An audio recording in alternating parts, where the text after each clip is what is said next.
72,000 tons of steel, 9 guns that could throw a shell the weight of a small car 25 miles, armor so thick it was believed to be impenetrable. The largest, most powerful battleship ever constructed, a monument to Japanese naval supremacy, to the warrior spirit of Bushido, to the inevitability of victory through sheer force of will and engineering excellence. Vice Admiral Motomi Ugaki stood on the bridge of Yamato in October 1941, 2 months before Pearl Harbor, watching sailors swarm across her decks, and felt something he would never admit in his journal. Not pride, not confidence, fear, not fear of the enemy, fear of what this ship represented, because deep in his gut, beneath the layers of training and doctrine and national mythology, he understood something that no one wanted to say out loud. They had built the wrong weapon for the war that was coming. They had poured the resources of an entire empire into a ship designed to fight a battle that would never happen.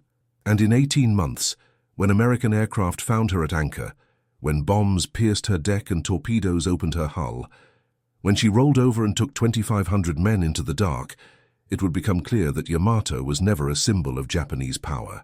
She was a symbol of Japanese denial. This is the story of the battleship Yamato, the largest warship ever built. But it's really about the moment an entire nation's military doctrine collided with a new reality it refused to acknowledge, and what it reveals about the gap between what we want to believe and what is actually true, between impressive engineering and strategic wisdom, between building something magnificent and building something useful. December 1941. Pearl Harbor burns.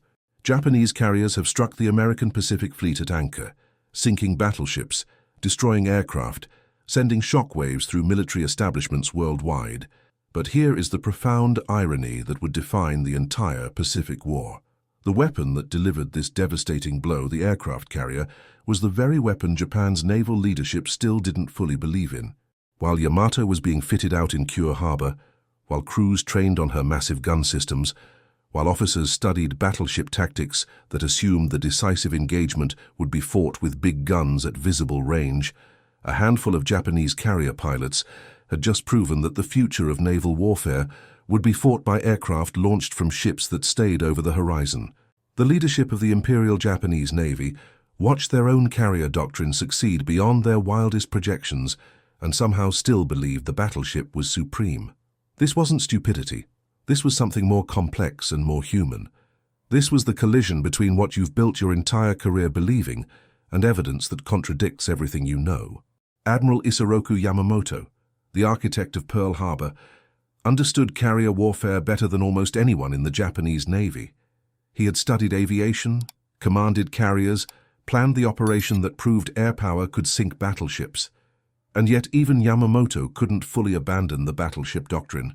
Even he believed there would come a moment, some climactic engagement in the Pacific, where the great battleships would meet in thundering combat and decide the war through superior firepower and warrior spirit. Yamato was built for that moment. That moment would never come. To understand why Japan built Yamato, you have to understand what they believed about naval warfare, about national destiny, about their place in the world order. Japan had watched Western powers carve up Asia for a century. They had modernized frantically, adopting Western technology while preserving Japanese spirit. They had defeated Russia in 1905, the first time in modern history an Asian power had defeated a European one, and they had done it with battleships, with the decisive engagement at Tsushima, where Admiral Togo's fleet had annihilated the Russian Navy in a single day of big gun combat. That victory became mythology. It became doctrine. It became the lens through which Japanese naval officers understood war at sea. The battleship was the capital ship. The battleship decided fleet engagements. The battleship represented national power.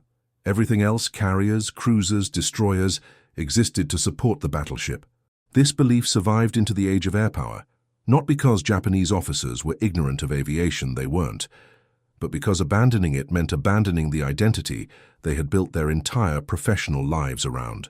The problem was that Washington Naval Treaty of 1922, which limited battleship construction by tonnage and main gun size, had frozen Japan into a position of numerical inferiority.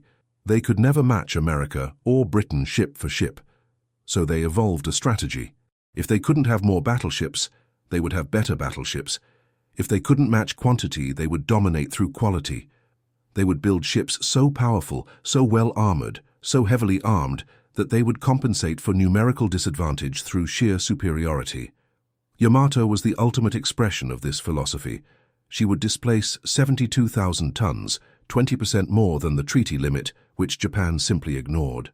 Her main guns would be 18.1 inches, larger than any battleship gun ever mounted. Her armor would be proof against any shell any other navy could fire. She would be invincible. Except she wouldn't be. The first problem was secrecy. Yamato's construction was classified at the highest levels.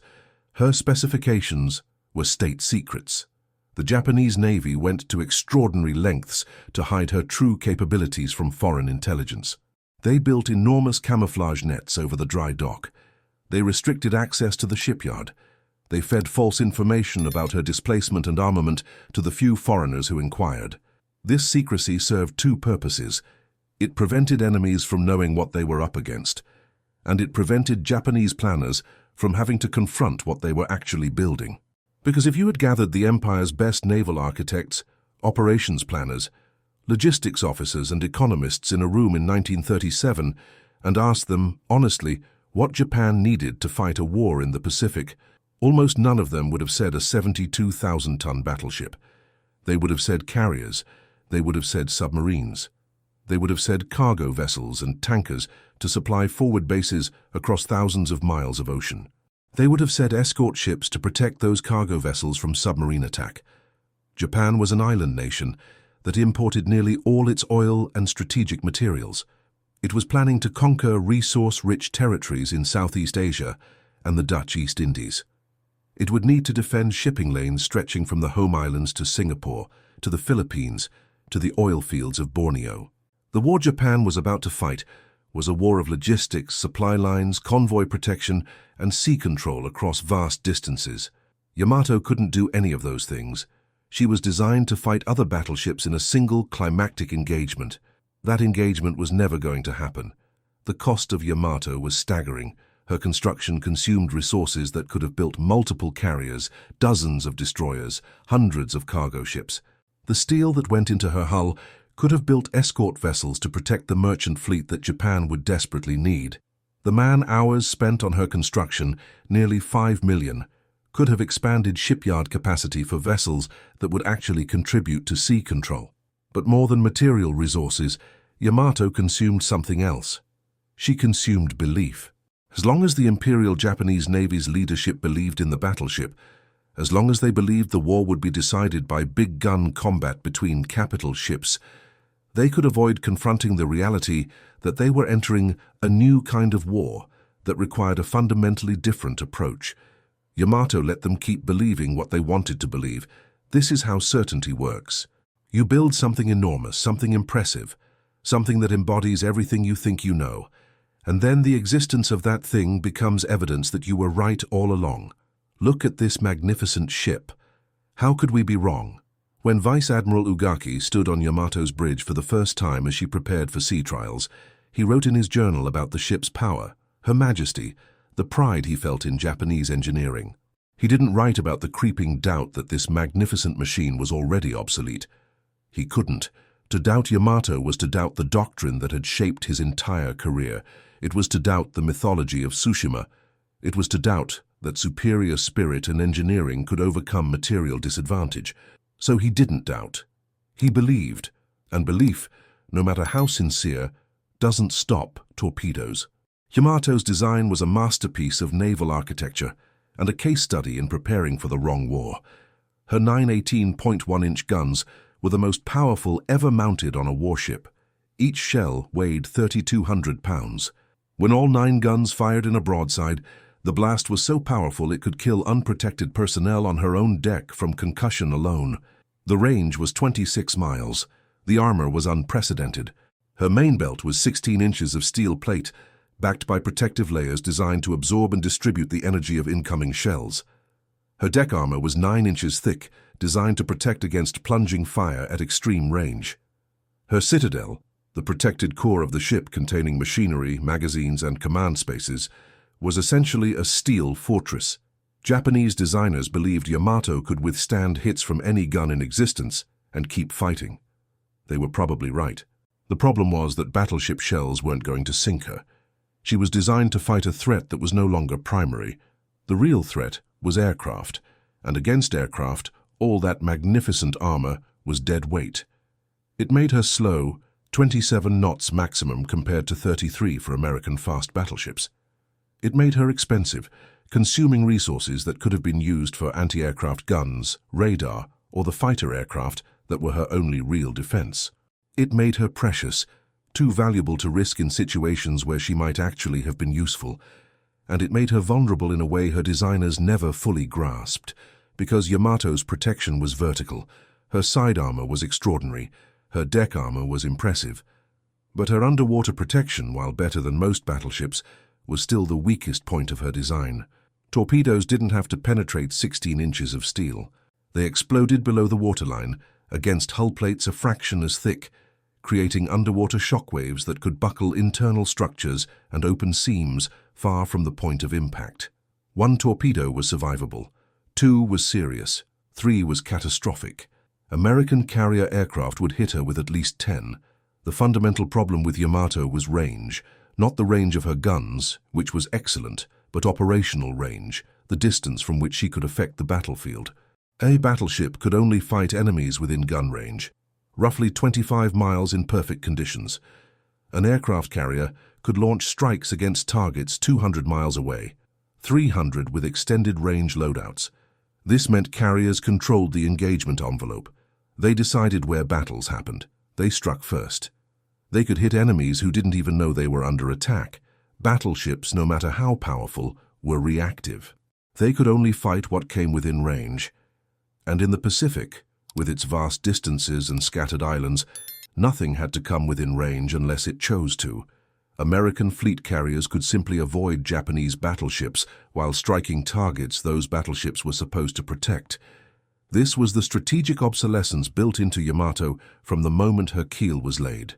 She was designed to control sea space through her presence, to threaten enemy fleets so severely that they would have to respond, to force the decisive engagement through sheer power. But carriers inverted that logic. They didn't have to respond to battleships. They could ignore them, work around them, leave them steaming uselessly while aircraft decided the battle hundreds of miles away. And there was nothing the battleship could do about it. Yamato could sink any ship in the world if she could bring her guns to bear. But bringing her guns to bear required the enemy to cooperate, to close to gun range, to fight the kind of battle Japan wanted. The Americans would never cooperate. June 1942, the Battle of Midway.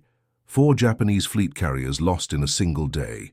The carrier striking force that had ranged across the Pacific for 6 months, that had attacked Pearl Harbor, raided Darwin, struck into the Indian Ocean, gone. Yamato was there, steaming as the flagship of Admiral Yamamoto's main battle force, miles behind the carriers, waiting for the climactic battleship engagement that never came. American dive bombers found the Japanese carriers during their most vulnerable moment, caught them with aircraft being refueled and rearmed on deck, turned all 4 into floating infernos in the span of a few minutes, and Yamato, the most powerful warship in the world, could do nothing. She was too far away. Her guns couldn't reach. Her presence, which was supposed to deter enemy aggression, didn't matter because the enemy never came within the range where her guns could affect the battle. This was the lesson Midway should have taught. Battleships no longer decided naval engagements. Carriers did. The side with more carriers, better aircraft, and superior doctrine would control the Pacific. Japan had just lost 4 fleet carriers. They couldn't replace them quickly. American shipyards were already laying down keels for a new class of fleet carrier that would enter service in 1943. The strategic picture was clear. Japan needed carriers desperately. What they had was Yamato and her sister ship Musashi, consuming fuel and resources while contributing almost nothing to sea control. But the lesson wasn't learned. It couldn't be learned. To learn it would require abandoning too much. So the Imperial Japanese Navy kept Yamato in reserve, husbanding her for the decisive battle that kept not happening, treating her as too valuable to risk, while American carriers ranged freely across the Pacific. Think about the psychological weight of this position. You are a Japanese naval officer in 1943. You have spent your entire career training in battleship tactics. You have studied Tsushima. You have absorbed the doctrine that battleships are supreme. You have watched your nation pour unimaginable resources into building the most powerful battleship ever conceived. And then you watch that battleship sit in harbor while carriers fight the war. You watch Midway happen beyond the range of your guns. You watch Guadalcanal turn into a grinding attrition campaign, where control of airspace matters and surface bombardment is secondary. You watch American submarines strangle Japanese supply lines while Yamato swings at anchor because the fuel to operate her is too precious to waste. At what point do you admit that you've been wrong? At what point do you acknowledge that the weapon system you've built your identity around is obsolete? At what point do you look at the evidence and accept that belief doesn't change reality? For most Japanese officers, that point never came. It was psychologically impossible. Admitting the battleship was obsolete meant admitting that Japan had wasted resources it couldn't afford on weapons that wouldn't win the war. It meant admitting that the decisive engagement strategy was fantasy. It meant admitting that the Americans had better doctrine, that their looser, more pragmatic approach to naval warfare was superior to Japan's rigid adherence to tradition. It meant admitting that maybe, just maybe, the entire framework through which Japan understood naval power was wrong. That admission would come, but not through analysis or honest assessment. It would come through destruction. October 1944, the Battle of Leyte Gulf, the largest naval battle in history. Japan's last real attempt to change the course of the war through surface action. And finally, after 3 years of waiting, Yamato would get her chance to fight. The plan was complex, involving multiple Japanese forces converging on American landing operations in the Philippines. Yamato was part of Vice Admiral Takeo Kurita's Center Force, the main surface striking group built around Yamato and Musashi, plus heavy cruisers and destroyers. The idea was that Japanese carriers, now nearly empty of aircraft, would lure American carriers north in a sacrificial diversion. While the American carriers were chasing the decoy, Center Force would break through into Leyte Gulf and devastate the American amphibious fleet, sinking transports and support vessels, cutting off the American landing force. It was desperate. It was complicated. It relied on perfect timing and American mistakes. It almost worked. Kurita's force entered the Sibuyan Sea on October 24th, steaming toward the San Bernardino Strait. American carrier aircraft found them. What happened next demonstrated everything wrong with building your navy around battleships in the age of air power. Wave after wave of American aircraft attacked Center Force throughout the day. Musashi, Yamato's sister ship, absorbed massive punishment. Torpedo after torpedo, bomb after bomb. Her crew fought with extraordinary courage. Her damage control teams worked miracles. But the mathematics of air power were inexorable. You can armor against shell fire. You can't armor against aircraft that can attack from any angle, that can coordinate strikes to overwhelm defenses, that can put torpedoes into the weakest points of your hull in sequence until structural integrity fails. Musashi took an estimated 19 torpedo hits and 17 bomb hits before she finally capsized and sank. 19 torpedoes. No ship could survive that. Yamato maneuvered radically, her anti-aircraft batteries firing constantly, her massive hull somehow dodging most of the attack. She took minor damage but survived, and Kurita, watching Musashi die, seeing the power of American air power firsthand, made a decision that would haunt him for the rest of his life. He turned back. He reversed course, steaming away from the strait, away from the mission, believing that continuing into Leyte Gulf under constant air attack would result in the destruction of his entire force for no gain. Later, when he learned the American carriers had been lured north exactly as planned, when he realized the strait was unguarded, when he understood that he had been hours away from falling upon American transports with nothing to stop him, Kurita reversed course again. Center Force would continue the mission. They transited San Bernardino Strait in darkness and emerged off Samar Island at dawn on October 25th. And there, in the gray morning light, they found American ships. Not the heavy carriers and battleships they expected. Not even the cruisers and destroyers they feared. They found escort carriers, the smallest, slowest carriers in the American fleet, designed for anti-submarine patrol and ground support. And protecting those escort carriers was a screen of destroyers and destroyer escorts so hopelessly outgunned that the engagement should have been a massacre. This was it. This was the moment Yamato was designed for. Enemy ships within gun range, clear weather. Surprise achieved. She opened fire with her main battery. 18.1-inch shells arced across miles of ocean toward American carriers that couldn't possibly withstand such hits. And the Americans ran, laying smoke, launching every aircraft they had, calling desperately for help. The destroyers charged. This is the part of the battle that reveals something profound about courage and doctrine, and the gap between what your weapons can theoretically do and what actually happens in combat. The American destroyers, ships like USS Johnston, USS Hole, USS Samuel B. Roberts, were completely overmatched. Their 5-inch guns couldn't seriously damage Yamato. Their torpedoes might, if they could get close enough to launch, but closing to torpedo range meant steaming directly at Japanese battleships and cruisers while under fire from guns that could obliterate them with a single hit. They charged anyway, not because they thought they would win. They charged because it was the only way to protect the carriers, to buy time, to create chaos in the Japanese formation. They charged into gun range and launched torpedoes, and fired their tiny guns at ships they couldn't seriously hurt, and died, one after another, torn apart by Japanese shells. It should have worked. Yamato should have blown through that screen, should have closed with the escort carriers, should have annihilated them. She didn't. Kurita maneuvered to avoid torpedoes. His formation scattered.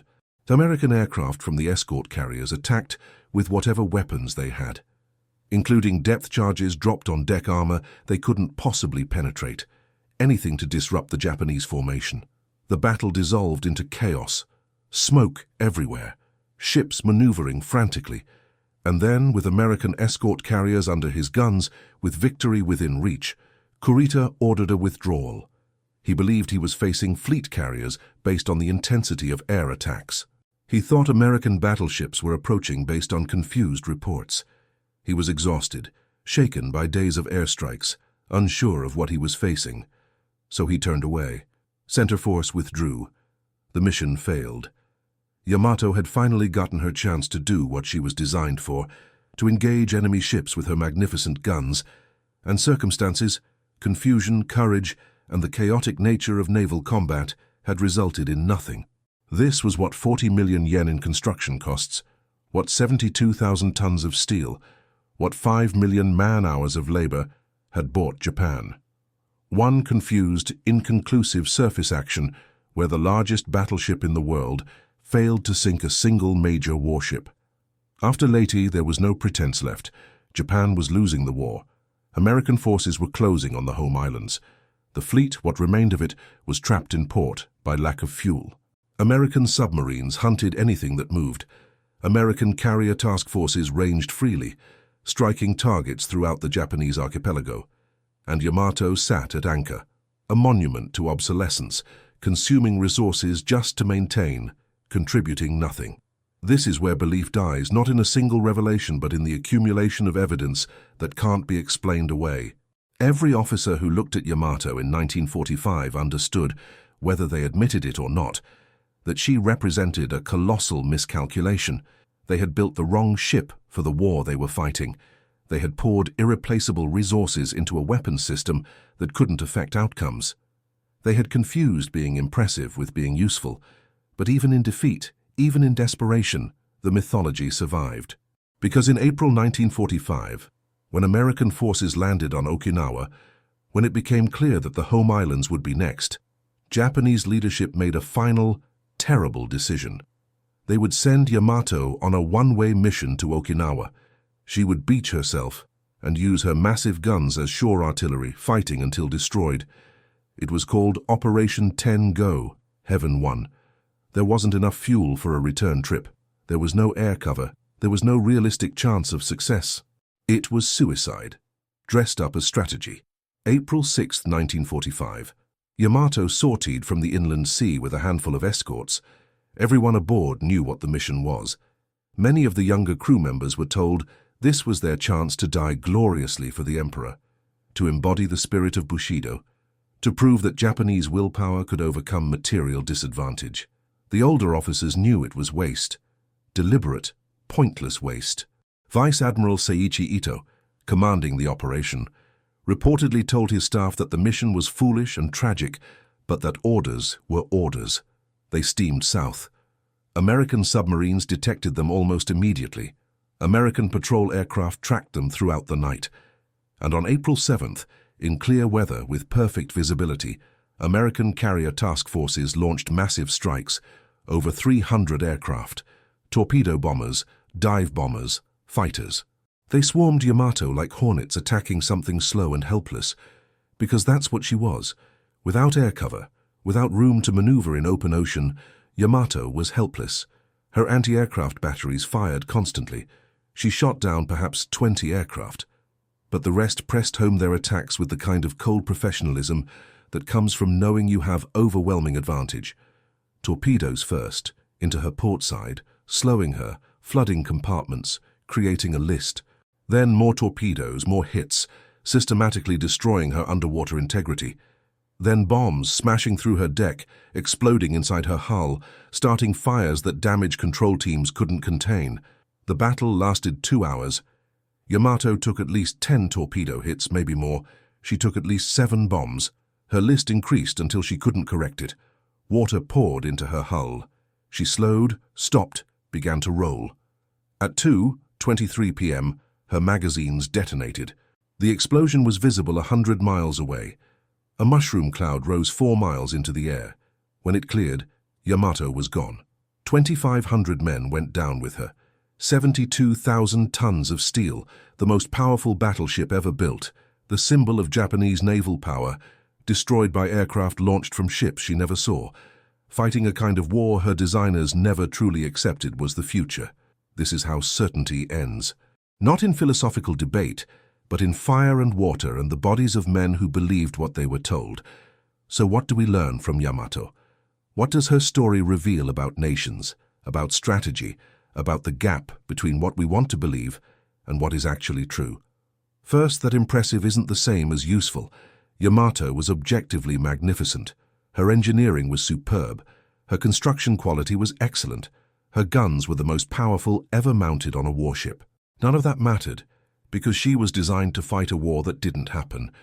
Building something magnificent that doesn't serve strategic needs isn't achievement, it's waste. Second, that doctrine is sticky. The Imperial Japanese Navy's leadership understood air power. They had some of the best carrier pilots in the world. They had officers who recognized that carriers were the future. But the institution couldn't abandon the battleship doctrine, because doing so meant admitting that generations of training, decades of tradition, and the entire framework through which they understood naval warfare was wrong. So they kept building battleships, even as evidence accumulated that battleships were secondary. This is how institutions fail, not through ignorance, but through inability to abandon comfortable certainties, even in the face of contrary evidence. Third, that you can't win by building better versions of yesterday's weapons. Japan's strategy was to compensate for numerical inferiority through qualitative superiority, build better battleships, train better pilots, cultivate superior spirit.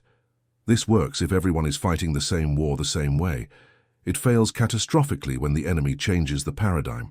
American doctrine wasn't to build better battleships, it was to build more carriers and use them more aggressively. American industry wasn't trying to match Japanese quality, it was achieving overwhelming quantity. Japan was optimizing within the old framework, America was creating a new one. Fourth, that secrecy can prevent learning. Yamato's specifications were classified at the highest levels. This prevented enemies from knowing her capabilities, but it also prevented honest internal assessment. When you classify something so thoroughly that even your own planners can't discuss it openly, you prevent the kind of critical analysis that might reveal fundamental problems. Yamato's secrecy protected her from intelligence gathering, but it also protected her from scrutiny. But the deepest lesson is about belief and evidence and the terrible cost of self-deception. The Imperial Japanese Navy didn't build Yamato because they were stupid. They built her because they believed. Believed in the battleship. Believed in Japanese engineering. Believed in the warrior spirit. Believed that superior quality could overcome inferior numbers. Believed that the decisive engagement would come. That there would be a moment when the great fleets would meet and slug it out, and the side with better ships and braver men would win. They believed this so deeply that they couldn't see evidence to the contrary. Pearl Harbor proved carriers could strike decisively. They kept believing in battleships. Midway proved carriers decided fleet engagements. They kept believing in battleships. The grinding attrition of the Solomon Islands campaign proved that sea control required air superiority. They kept believing in battleships. Leyte Gulf proved that even when battleships got their ideal engagement scenario, confusion and air power could nullify their advantage. They still sent Yamato on a suicide mission as if her guns would matter. This is the psychology of institutional failure. You build something enormous, something that embodies everything you believe, and then the existence of that thing becomes evidence that you were right. How could we be wrong when we've built something this impressive? The answer is that being impressive and being right are different things. Reality doesn't care how magnificent your battleship is. Reality doesn't care how deeply you believe. Reality cares about what works. And in the Pacific War, what worked was carriers, submarines, logistics, and the industrial capacity to replace losses faster than they could be inflicted. Yamato couldn't do any of those things. She was designed for a battle that never came, and couldn't adapt when the war turned out to be something else. There's a photograph of Yamato taken from an American aircraft during the final attack. She's listing heavily, her deck already awash, smoke pouring from multiple wounds, still firing her anti-aircraft guns in defiance even as she dies. It's a powerful image. It's also a perfect metaphor, a magnificent weapon, built with incredible skill and resources, fighting bravely against a threat it was never designed to counter. Doomed from the moment it left port, because the war it was built to fight existed only in the imagination of the people who built it. When we look back at Yamato, it's easy to see her as a tragic waste, a symbol of Japanese strategic failure. And she was. But she's also a warning about the cost of clinging to certainty when evidence suggests you're wrong. A warning about confusing tradition with truth. A warning about building weapons for the war you want to fight instead of the war you're actually fighting. A warning about how nations convince themselves that belief, spirit, and impressive engineering can substitute for realistic strategy. Every military that has ever existed has its own version of Yamato, some impressive, expensive system designed to fight the last war, or an imaginary future war that matches doctrine instead of reality. The question is always whether you can recognize your Yamato before you send it on a one-way mission, before you pour irreplaceable resources into something magnificent but useless, before you sacrifice thousands of lives for a weapon system that was obsolete before it left the shipyard. Japan couldn't answer that question. They built Yamato anyway. They believed anyway. They sent her to die anyway. And on April 7, 1945, in the East China Sea, the largest battleship ever built, the ultimate expression of the doctrine that battleships were supreme, died under bombs and torpedoes launched from aircraft she never saw, fired from carriers over the horizon, proving in the most final way possible that what you believe doesn't matter nearly as much as what is actually true. That's the lesson of Yamato. Not that battleships were useless, though by 1945 they largely were. But that belief, no matter how sincere, no matter how deeply held, no matter how much you invest in it, doesn't change reality. Reality just kills you and moves on.